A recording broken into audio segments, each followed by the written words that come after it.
Today, we will talk about how to make a kokedama. Let's have a look at the details. A kokedama is a hanging garden. Making a kokedama for your home can be a fun DIY project. To make a kokedama, you first need to create soil balls using moss and soil. From there, wrap your plants in the balls and hang them in your home. Water and trim your plants regularly to keep your kokedama healthy. The first step is creating your soil ball. Select a variety of plants. You can use any types of plants for a kokedama as long as they will fit comfortably in your home when hanging. The plants will eventually be hung from ceiling hooks using twine. Kokedama are traditionally made up of a variety of different plants. Remove the plant by its roots. Whether you're using potted plants or outdoor plants for your kokedama, the first step is to remove the plants by their roots. Remove the plant from the pot or ground. Gently use your fingers to remove the soil from around the roots. Mix your moss and bonsai soil. Take a plastic grocery bag and bucket. Put on some gloves. Use peat moss and bonsai soil for your kokedama.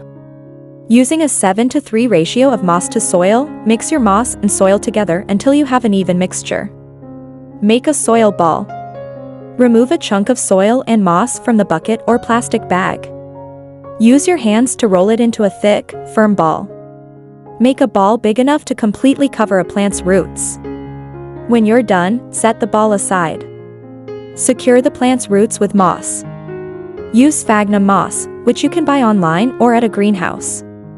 Wrap the moss around the plant's roots several times until the roots are covered completely. Then, wrap some twine around the plant's roots to secure them. Sandwich the roots in your ball.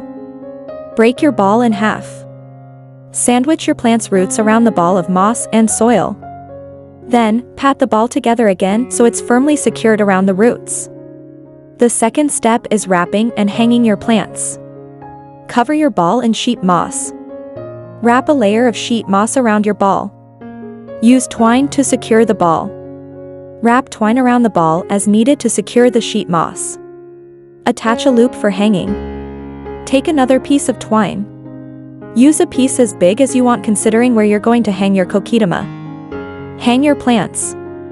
Choose a spot in your home to hang your kokedama. Place your plants directly in front of a north-facing window if possible. If you don't have a north-facing window, hang the plants 2 to 3 feet from a south, west, or east-facing window. And the third step is maintaining your kokedama. Mist your plants daily. Each day, lightly mist your plants with tap water in a spray bottle. You can also place a tray of pebbles and water underneath the plants to add necessary humidity. Water your plants regularly. You water kokedama plants by soaking them in a bowl of room temperature water for 10 minutes. Drain the soil ball in a colander until it stops dripping and then rehang the plants. Trim dead leaves regularly.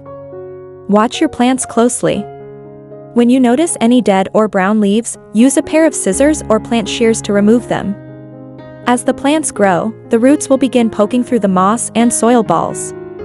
At this point, you need to repot them with new balls. For most plants, this is necessary about once or twice a year. Thanks for watching this video. Please don't forget to like and subscribe to our channel if you like our videos.